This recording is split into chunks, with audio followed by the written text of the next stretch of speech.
I mentioned at the beginning of our discussion this morning that BJ thinks outside the box and two is great at coming up with creative strategies to address these problems. So BJ, I'm going to give you a situation, and it's one I know you've dealt with before. So you're sitting at your office, Brook Hollow, Waterville Advisors, the phone rings, you've got a multi-defendant settlement. There's all kinds of lien issues, Medicare issues. The plaintiff doesn't know if they want to structure. Attorney says that they might be interested in structuring fees, but people are going to start signing releases and cutting checks. What do you recommend be done? That's a good, and that actually happens a lot. The first thing you do is say, call Matt.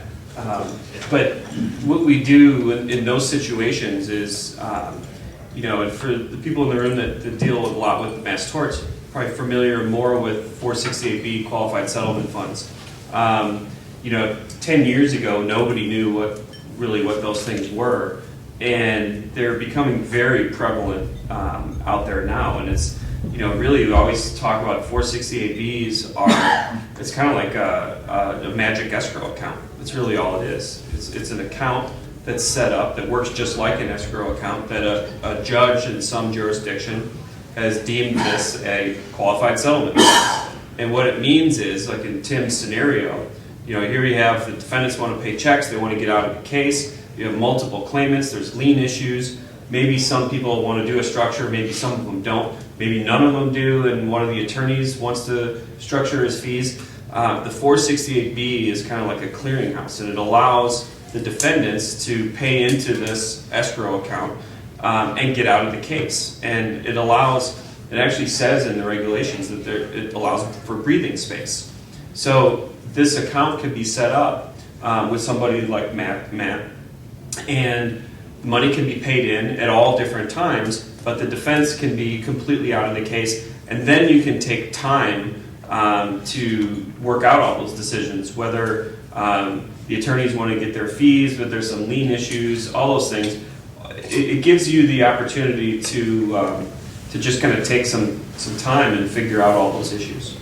And Matt, maybe you could just quickly hit 468B mechanically, what it is. I mean, is it take some major undertaking to set it up? They're pretty. We do quite a bit of them, and basically it's just a motion in order to set it up, and it's a very straightforward. All that the tax code requires is for a court or a government agency to declare any fund a qualified settlement fund, and then the reason defendants like them that I find is that it allows them to take their deduction for having paid the claim, and it keeps this matter alive for amongst the advisors and the plaintiffs for a period of time without, as BJ said, triggering constructive receipt. The only thing that I'm mindful of with them is, in the mass tort context, we see them quite a bit, is just ensuring that the assets in today's banking environment are held off balance sheet of banks. And we're getting a lot I'll get brought into them a lot, and somebody will say, can you set up this qualified settlement fund at such and such local bank? And that's the only counsel I would have around it, is we want to always just make sure they're held in government-backed obligations and not just sitting there on a local bank balance sheet.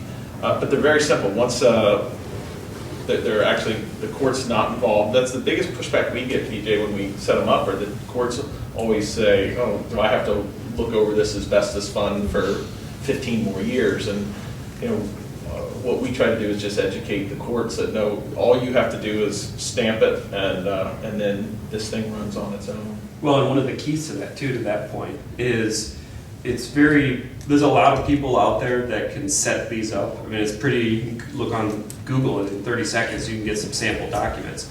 But having, and Matt's been doing this since the beginning, we've set up a lot of them with Matt's office. But if you have the proper, you could take just right off the internet, and it's a 468B, but it may not give you all the protections that you need. There's a lot of language, specialized language, that you can put into the motion and order to give it kind of like more power, to kind of make sure that the court knows that they don't have to monitor it, because it can be set up the wrong way where there's restrictions on it or extra things that need to happen that are just kind of a pain in the butt. So, and then you just touch on there's starting to be out there now some creative uses with 468Bs as well, and we're starting to see this now, which is interesting. We might have, let's say Matt sets up a master 468B for, say, let's just say asbestos, since we're talking about it. And then maybe that's going to pay out to 30 other firms out there and for all their clients. But using, just kind of for lack of a better phrase, call it a secondary 468B.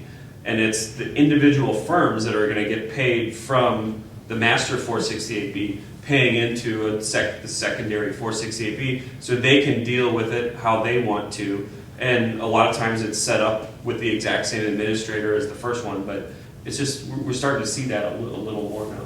Yeah, and the other thing I like about them is, there's a decision back in 2005 as Brown versus Legal Foundation where the basic case was clients sued lawyer because they said I should have the interest on my money.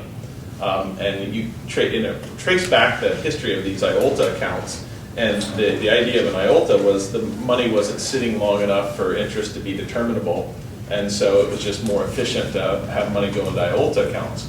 Well, now when we're getting into these escrows or these funds that sit for 6 months or a year due to all these ancillary issues, the Supreme Court has said that if we can now determine interest, we should pull money out of an IOLTA and make sure the client gets the benefit of that interest. And so what we look at are the duration of some of these issues that, where clients are going to set up a special needs trust or they've got to repay Medicare and the parties didn't start the Medicare train early enough and we're 100 days away. What I worry about is the client who says, why is this money going to the state? I know interest rates are real low right now, so it's not a big of an issue, but as interest rates begin to ease back up, it's a real issue I think people need to look at.